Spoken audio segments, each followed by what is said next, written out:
Hello and welcome to a new video. Elvira, my EV6, is 1 year old tomorrow, so this is a happy birthday video to Elvira and a review of my year of having an EV6. So I'll go for the pros firstly. The driving feel and tech.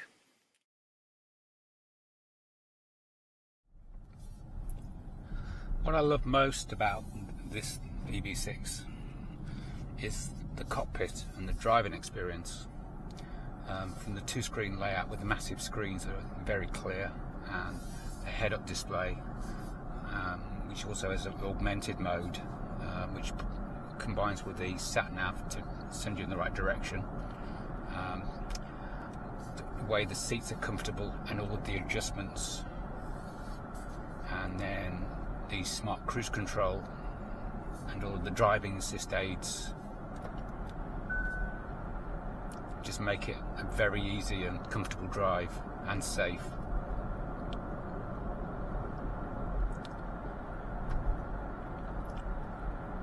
And then you've got doubling up of controls. Instead of having them hidden behind touchscreens, you've got audio controls on the steering wheel, as well as down there, and a switchable panel for the climate. You can also do most things on the touchscreen, so you've got 3 ways of doing things. There are controls and for the heated seats. That's another favourite thing, heated steering wheel and seats, but unfortunately they're a bit easy to brush against because they're kind of haptic, they're not clickable buttons, so if you're messing with that, you're brushing against that, so that's one downside.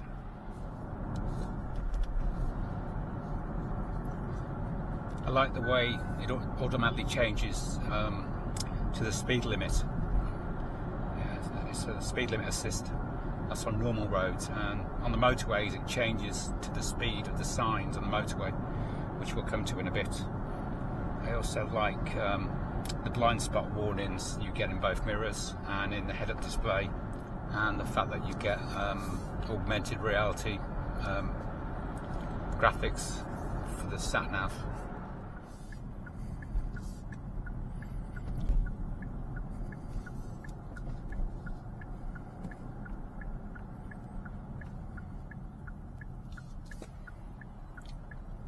Just coming up to the motorway, I'll show you some motorway things.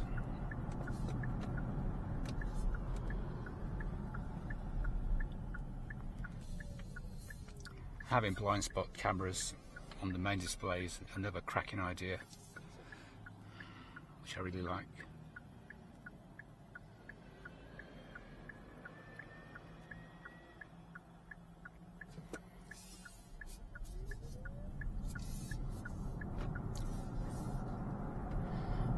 One of the best of the driving features is the highway drive assist, which only works on motorways, and it knows you're on the motorway, so you can adjust the distance between the car and front. You can turn the auto steer on and off. You can change the drive modes between eco, normal, sport and snow mode by pressing that. Obviously sport mode is not very economical. I'll switch back to eco.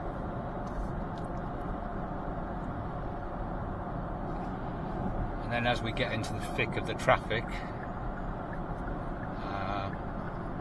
it's using navigation assisted. The nav indicators come on, and you see the blind spot indicators.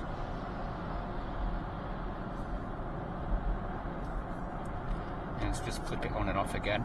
Yeah, HDA's come on now, so when it sees, it knows it's 70, so I'll just up arrow to that. I don't think I've got the auto mode turned on, so I should turn that back on.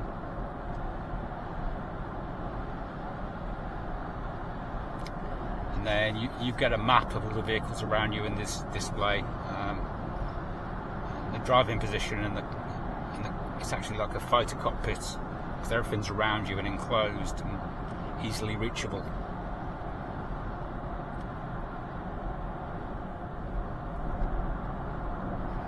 And you've also got the lane change assist, which is on, which I'll do in a minute. See my blind spots come on there, and there we go.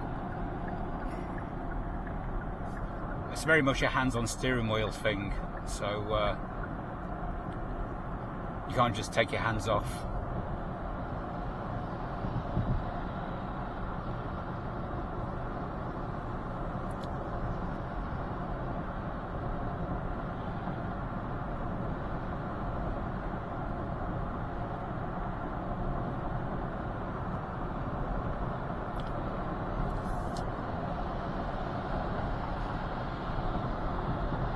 The other recent addition was full screen Android Auto.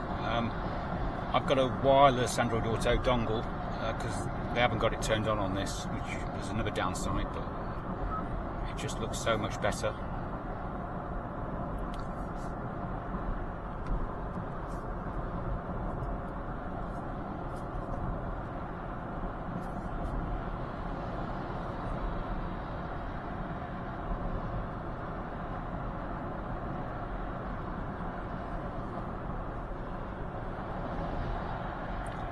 And look at that central display.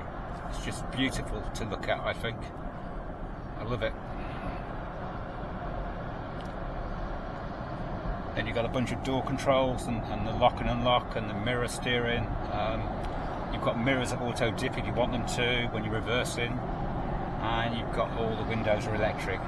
The front two you can do via the key up and down, but that doesn't work on every single country and every single model, which is a real pain.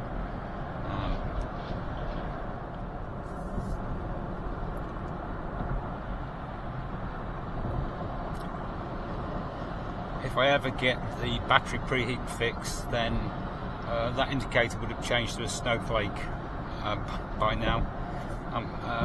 There's talk of it, even some dealers are saying it's coming soon now this week, so that's the first time I've heard anybody have any feedback from a dealer saying it's coming soon. So I'm hopeful, because that would just top off making this car the best car that it could possibly be.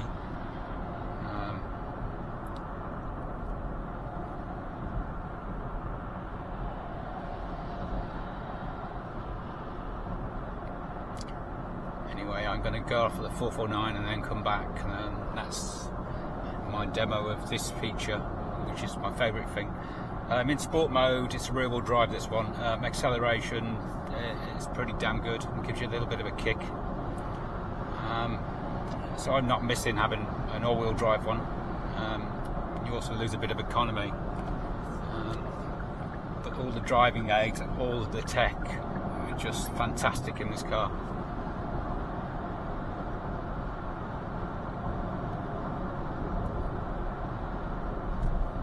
So I could have just sat in the car explaining why all the pros and cons of why this EV6 is good and bad after a year of having it, but I thought I'd take it for a drive and just remind you of all of its great features.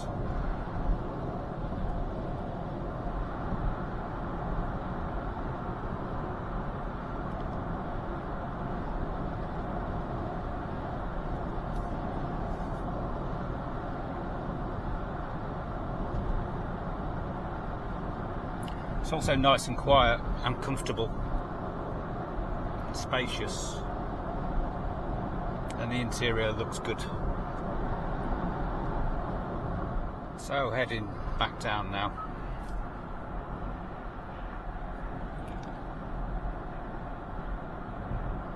Hopefully you'll see it automatically change the speed.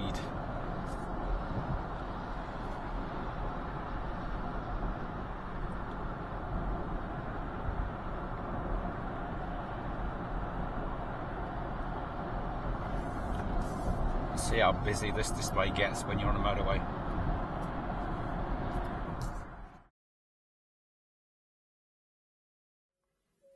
And another great feature is the 3D reversing cameras.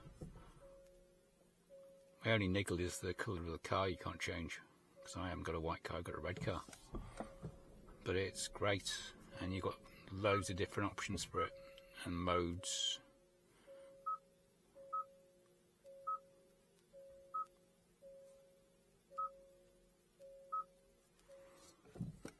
yeah, it's a great thing to have. One of my favourite things about this car is its ability to remote park or even take it for a walk.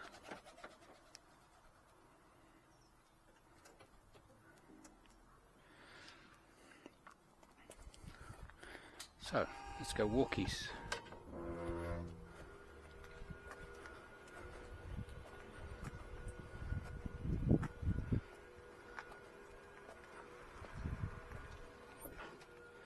And back.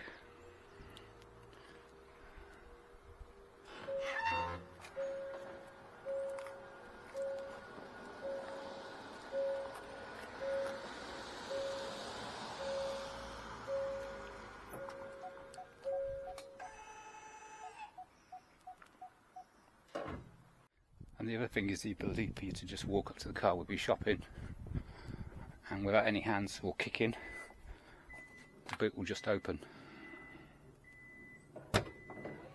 like this, and then you can just stow your shopping in bags along there.